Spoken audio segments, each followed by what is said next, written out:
if all men are dogs, how many are golden retrievers? How many are German shepherds? How many are Kasi dogs? The world has made it easy just to not respect Christianity.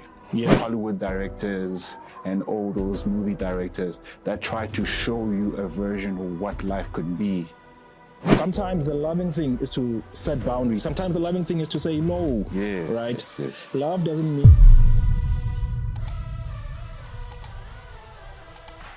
Brother man, how are you? Good, how are you doing, Sonny? Good, thanks. Good, man.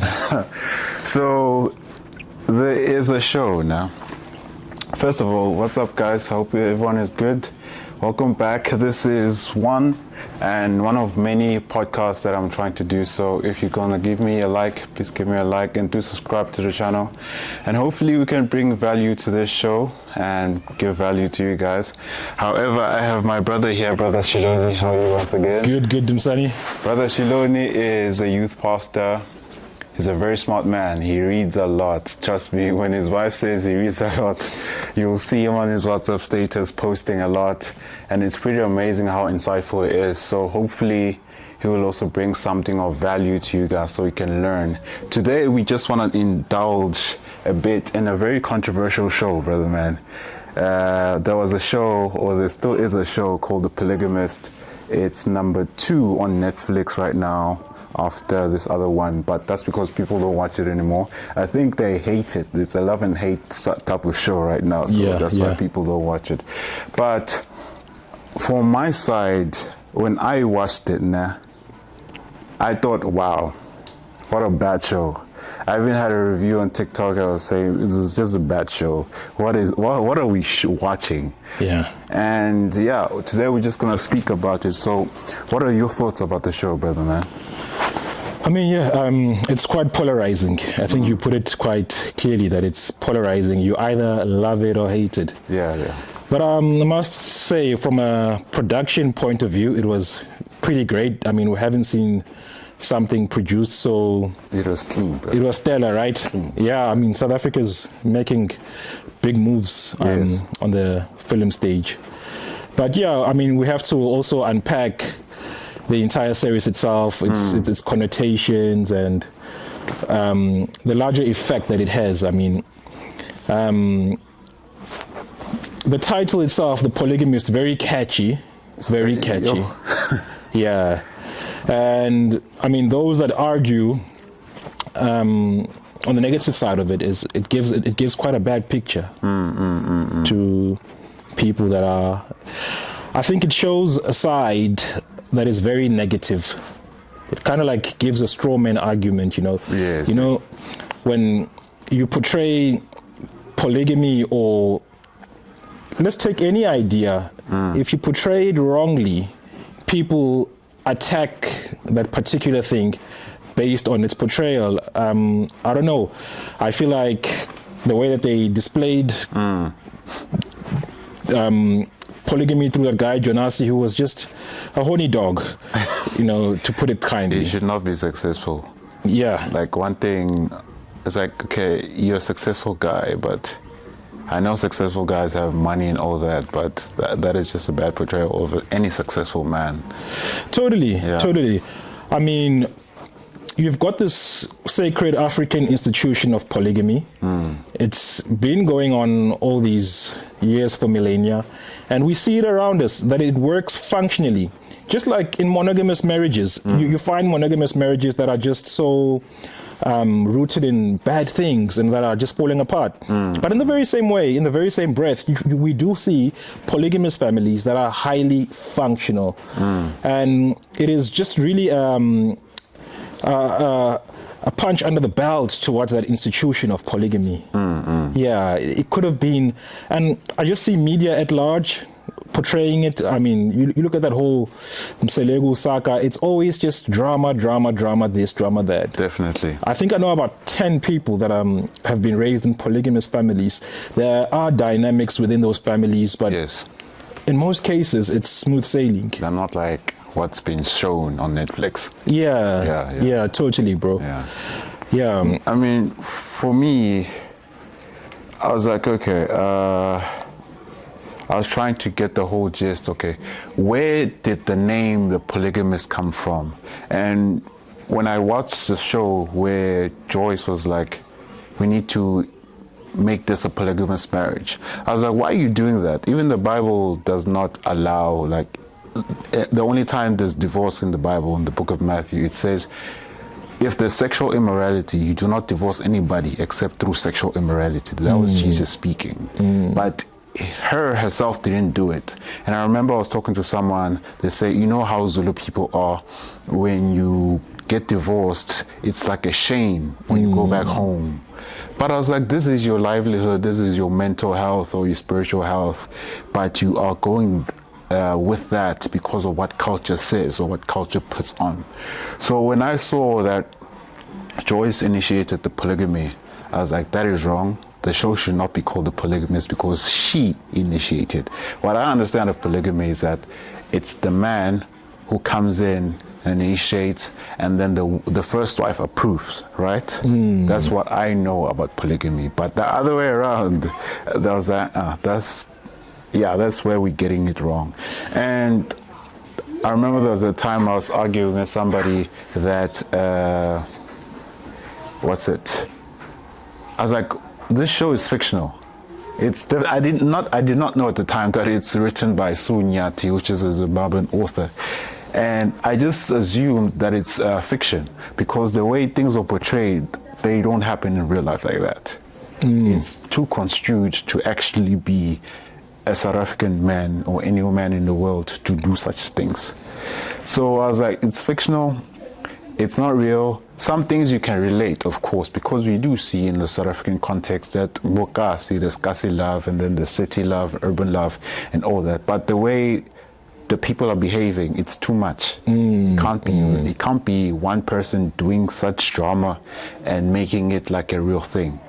So that's when I was like, show is good, production-wise, like the direction, the way the scenes are being shot, the angles, the story, the narrative, the music, on point. But the portrayal, it's just bad. 100. I mean, I saw like a real firestorm on Twitter, and opinions are going all over the place, and that's where you see the effect that it has, that people watch it and they now view polygamy based on what they watch from The Polygamist. That you cannot take away that effect. As fictional as it is, it plays a big role in how people think. Yeah, totally. Even the way that it was initiated, it just didn't make sense. Yeah. It's usually the man that puts the whole thing together. So by and large, it's just a demonizing portrayal, and we see this all the time on different schools of thought that the media puts out there. Yeah, you'll find, socialist ideas, or there could be right-wing ideas being portrayed in the worst lens possible. Now, here's the freaky part. When it gets down to everyday life now. Now, you meet people out there that are just raised from polygamous families, and how do you feel watching that? And how do you feel thinking to yourself that this is how we're going to be viewed, that we are going to always be viewed from the lens of Jonasi. We're always going to be viewed from a lens of drama and all this in-house fighting and all that. So we need to also look at how we title things. I mean, true, because it sticks, man. It totally sticks. True. Yeah, but production-wise, like you said, bro, it's top notch. Yeah. So there's something I learned about some time ago, a few years ago. Have you ever heard of the concept called predictive programming? No, it's a new one to me. So predictive programming is what people do to show on TV to try and conscientize people. Like, for example, there was this movie called Contagion that came out some time ago, I think 2016, if not 2012. It showed a portrayal of a virus that spread in humanity and it killed a lot of people. people ignored it, and then 2020 happened, COVID, right? And then Bill Gates, 5 years prior to 2020, he spoke that we are not ready to handle another virus, right? It's a TED Talk. I think I'll try to put the link in the description. But it was a TED Talk that it says we're not ready for another virus. What happened? 2020, it came in. So if you look at it in a way, even shows like Sex and the City, the reason why there's so much promiscuity throughout this whole world is because of shows like Sex and the City and all that. So what they say about predictive programming is that there is the elite people, we don't know who they are, but Hollywood directors and all those movie directors that try to show you a version of what life could be. You remember Ready Gamer One? That show?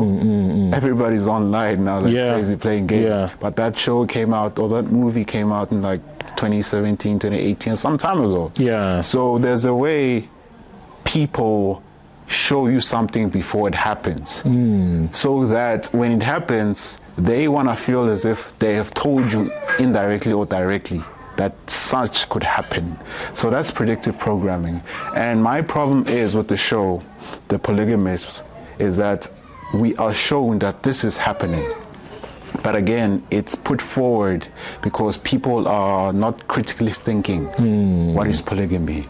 Are all men like this? Are all women like this? Because the show, and we'll get back to the man's side and the woman's side. So that's predictive programming. And I feel as if this culture of what the polygamist showed, it will continue in a way unless we critically disable it from disabling us. So that is predictive programming. It's just conscientizing you in a way for things like this to happen. And I found it interesting when the show came out. I was like, a lot of people are gonna do these things without realizing that they've been shown that it's dangerous, but they did not think. Some of them did not think, some of them do, but again, it came with the downside or the trade-off of hating men. So now that is the concept of predictive programming. I mean, bro, the subconscious is crazy. In as much as we want to ignore its effect or downplay it and think that we decisively make our own decisions as we go along every day, it's just not that reality. What you see, what you feed into yourself, what the portrayals that you get on a particular idea over time, it's gonna paint your mind differently. I mean, take the rebellious teenagers that the rebellious teen movies, right? Look at that, man. There's always the teen that is out there, creative. This teen wants to... American Pie. Totally. Or this teen wants to see the world or do something out of this world and just explore life. And then you always find the same prototype of the dad that is too controlling, right? Yes. I'm sure you've seen those type of movies. I think like the Croods. Yes, I have. One of those anime, it's not anime, but cartoon, And you've got this picture of fathers being overbearing, over-controlling, that dads are not letting the kids find themselves, explore the world, and, explore the world. Now, what does that do subconsciously to kids? When a dad comes in and reprimands, when a dad or a father brings order within a family context, already because these teens have watched so much of these movies that, no, the dad is being overbearing. No, dad just needs to understand. No, man, it's nothing that the dad needs to understand. The father is the male figure in the family and the patriarchal head of the family. The father calls order and control, and the moment we now enter into a culture of that type of rebellious thinking, we find so many young people making mistakes and coming back later in life, oh, dad was right, So, bro, on a subconscious level, it does harm you. What about you? Is there anything that harmed you on a subconscious level? What I can say is, so, for example, let me just put it, my dad, he does not really indirectly involve himself. He indirectly involves himself through my brothers or my mother. So I learned that it's him saying that I should not do this through my mom or my brother. And what it made me is that now I go to my brothers for advice and my mom, and not much of my dad. I just speak to my dad with like maybe if it's work, but it's not that personal relationship because he's just been busy, you know. But I understand. I mean, he has to do what he has to do. So in a way, it kind of put me, okay, I should rely on my brothers, I should rely on my mom for advice. And it's effective. However, I soon realized that if I don't become different, I could be the same to my child. And that is a way subconsciously in my mind that, yeah, I've been raised mostly by my mom and my brothers and my dad, but it's my mom and my brothers that have the most influence in my life. So now I have to take that part and unlearn what I've learned from how my dad interacts with me, so that if I become a father one day, yeah, I could be actively involved, you know. So it's that, yeah, that's a subconscious, and yeah, I don't know how to really put it. No, it makes total sense, bro. Yeah. On my side, look, man, it's just, it took me a long time to pick it up, but like Hollywood really portrays Christian or anything to do with the faith. Look at it this way, bro. Yeah. You game a lot, right? I game a lot. Yeah. Have you noticed that like games like Uncharted 4, games like The Last of Us? Yes. There's a lot of cussing, but cussing using the name of Christ. That's a good example. Yeah. I don't know how many times Ellie says Jesus Christ, and like every time I have to cringe while playing the game. I'm like, this game is good, the gameplay is awesome, but like, do you really have to say that? Do you have to say that? So, yeah, I mean, that's again an example of that subconscious infiltration through media. Nathan Drake on Uncharted 4, he says like Jesus Christ the whole time. Every time he hits a hiccup, he gets pissed off, and it's worrying. Because for me, that made me, growing up, just think that's a cuss word, you know? Yeah, you're loosely using the word. You're loosely using the word. I mean, think of good example, the BET Awards. Did you watch them this time around? Nah. Yeah, I mean, it's brain rot. Drewski did a whole church theme, right? It was just so provocative and mocking of the church, right? Yeah. And think of it, someone who has not been exposed to church, how that comes across. And how that sets the subconscious before you even enter a church building. You're seeing church as this money grabbing, playful place and all that, you know. So tying it back here again to the polygamist, subconscious infiltration is there. And the sad part is most people in the masses just don't think beyond what is the message that is trying to be portrayed. Definitely. Where is this coming from? Is this based on reality? Is this based on lived experience? How possible is this? Yeah. You know? I mean, even look at the end of the show where the son, I just forgot his name. Menzi. He was banging the girl, Lindani, who banged the father, which is like, no. So in a way, the problem with me is like, it's like it's saying the next generation of children are going to still do the same thing. It's like saying that your father was like this and you'll be like that. Yeah, he could have broken the chain. Could have broken the chain, but unfortunately, he got hooked. He got everything from his father as a part of the will, and then he started being like that. I mean, he was even banging the office girls. Yeah. So you see, it's like, if you don't critically think about this, it could be subconsciously programmed into your mind. That's why I say predictive programming. It's being programmed slowly. Because a young guy would see the show, okay, fine, this guy, okay, maybe that's how rich men are. And then he sees a son also doing the thing also, maybe that's how young men should be. But it's not the actual case of how young men should act, because that is immoral, first of all. It is very disgusting. Yeah, I actually didn't think too deep about it, but now I see what you mean. To sleep with a girl who slept with your father. My mind just was like, no ways, bro. This is the most worst of shows.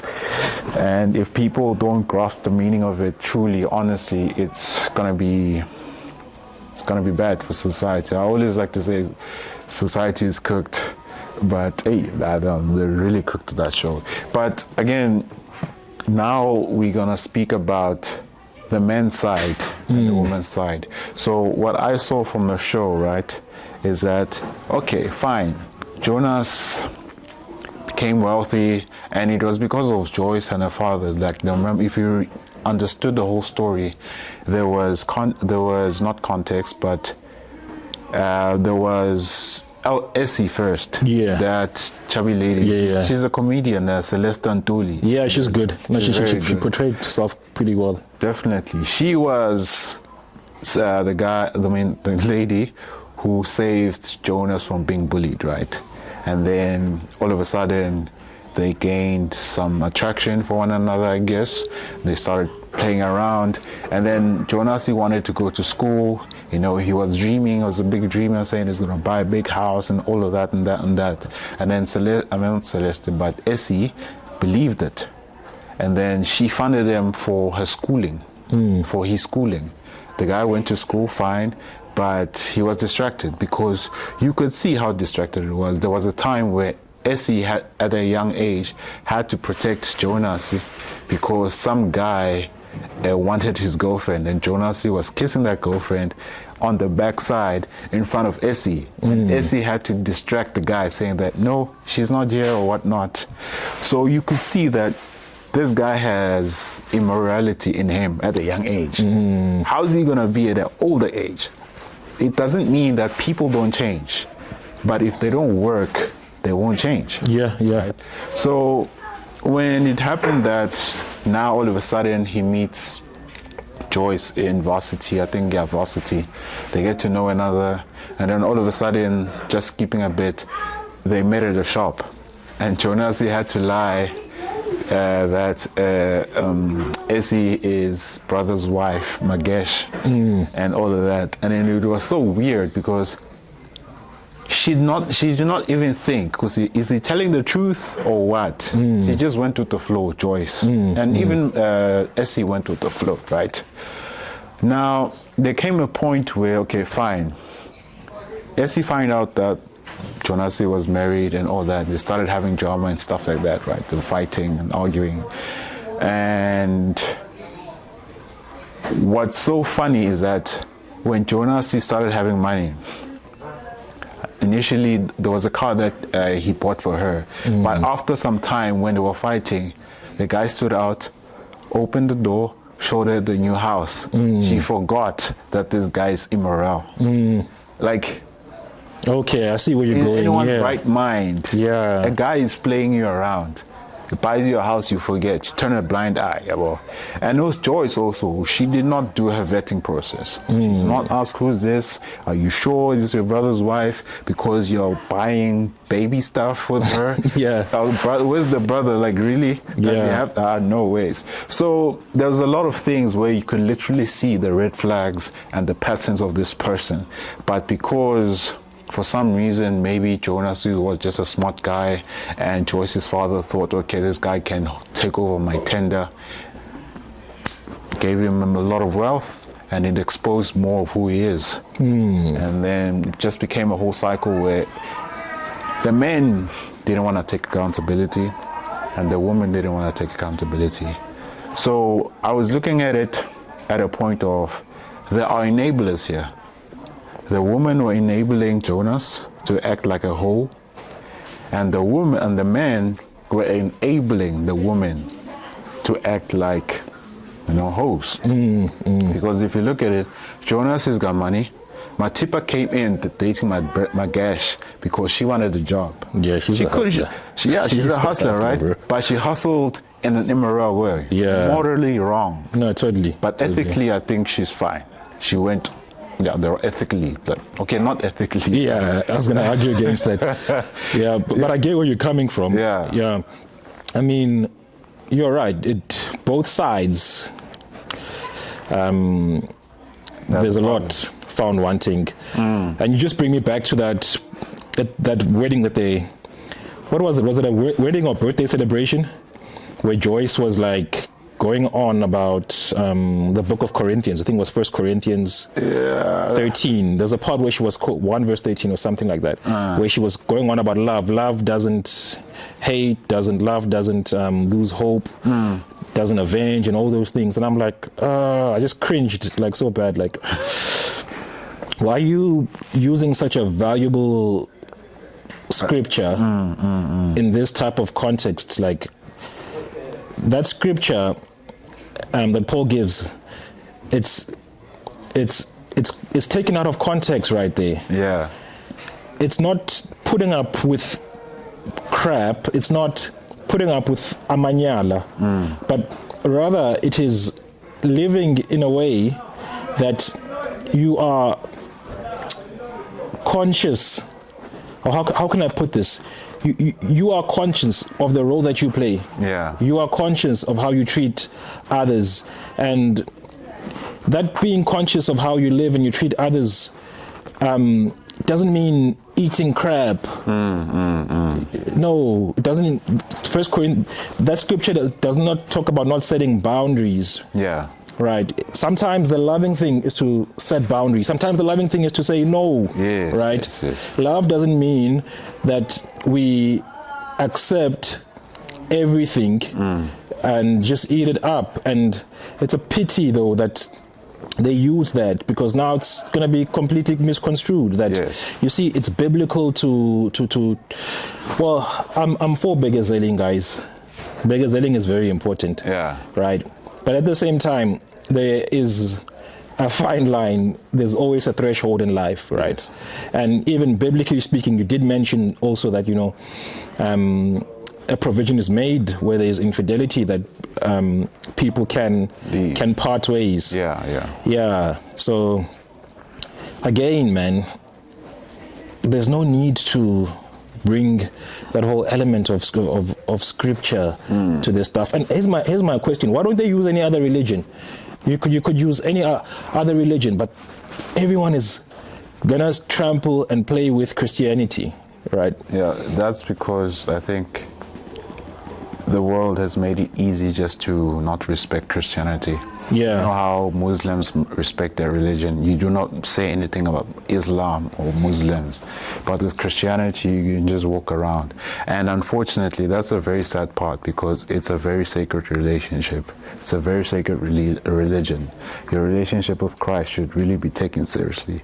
But the way it's been portrayed, like for example, when you said the video games like The Last of Us and Uncharted, where they say Jesus Christ, we're using those words loosely. And over time, people think, even some people that I know, they would say holy. Yeah. And that's because we've used, or we have belittled Christianity and thinking that it's just that religion that's not respected, but it should be. So in the show, it shouldn't be used. That's why I remember that time I was like, in my video that I made, I was like, there's no God in that show. If you're gonna believe the show and think this is how people are, then you yourself, you're not a believer. First of all, if you know your Bible, it does say again, if there's any immorality, leave. Part ways. There's nothing wrong with that. But again, Joy stayed, and I wonder why. So my chat is that if we don't get anything from this show, if we don't learn, because see, this is not how we should live, then we're in trouble. If we don't actively rebel against such shows, we will not learn. Because I remember the people, mostly the girls, they were having conversations and they're like, all men are dogs, and you see how it's continuing. Over time, Belly will start believing that men are dogs. And I joke around saying, okay, if all men are dogs, how many are golden retrievers? How many are German shepherds? How many are Kasi dogs? Like, those Kasi dogs, I just call them Kotoenje. Yeah. And then they'll always laugh. But it just gets to show that we are now desensitized. We don't care. That's the word for it, and bro. Even now, where it's at, even with our religion, our faith, people are desensitized so much that they think, God will just forgive me. And again, it says in the book of, Ecclesiastics, everything good and bad, we shall be judged for it. No ways, we're not going to be judged just for the bad stuff. We're also going to be judged for the good. So I think just run the good race. That is what's important. So yeah, the show, Vele, both sides of the spectrum are culprits. It's not one side. It's not just the men. Yeah. It's not just the men. And I think one of the biggest takeaways is it leaves us with room to have a conversation about polygamy. I'm just so tired of seeing one side of the picture. Yeah. I'm so tired of having this black, dark, twisted, evil picture being drawn. And we should have these conversations more often and find truth. I'm not here to defend that institution. If anything, I'm here to say, let's critically think about it. Definitely. Let's critically consider what it's all about and what it means. Definitely. Because having a wrong definition of something from the get-go is gonna make you biased, right? And we fall into these traps so much. Definitely. Yeah. Brother man, thank you so much. I mean, it was very insightful, the engagement that we had. I don't want to take long with this video because, it's gonna, I think because we haven't really prepared, it's gonna go too far. Definitely. We're gonna lose some people online. However, I just want to say thank you for the information and your insights about what you think about the show, how you see it in a real life context. So that is pretty amazing. Thank you so much. I just want to find out, where can people find you? Maybe if it's on Instagram, perhaps you can do something, or if you're a private person, you can always just say, hey guys, you'll find me at church, Hosanna in Christian Faith International. That's also where I church, so that's where you can find Brother Man Shiloni. But yeah, if you want to let people know where they can find you, you can let them know. Yeah, my account is private on Instagram, but now that you mention it, let me open it up a bit. So no, if they have to follow you, just you request. I guess. Yeah. Yeah, I'm based here in Hazelview. Grew up with Dumsani. Yeah. In fact, he went to primary school with my wife. They go way back. They know each other from way back. So thanks, man, and I'm glad to be with you on your very first podcast episode. Well, I it's feel not honored. my first. It's just, I've been on radio, with someone. but it hasn't been going fine. But I hope it's gonna go fine. Yeah, we'll try and promote it and see how it goes. It will. Yeah, We'll thank you pick so up, much, man. brother, man. I really appreciate Thanks, it. Dumsani. Okay. Love, man. Lots of love, man. Okay, guys, thank you so much. Please do subscribe to the channel. Again, this is my first proper. I even got lights. I look dark. Setup is pretty cool. But yeah, the setup is fine. One day it's just gonna expand and expand. So yeah, thank you so much for tuning in. And please do follow, like, share. And yeah, if you want topics like this, let us engage. Comment down below and say, hey, I think you should talk about this, and then I'll try to unpack it. If it has to be me alone, then I can do it alone. But if it has to be with somebody, then I also can do it with somebody. So yeah, thank you so much, and I'll see you guys.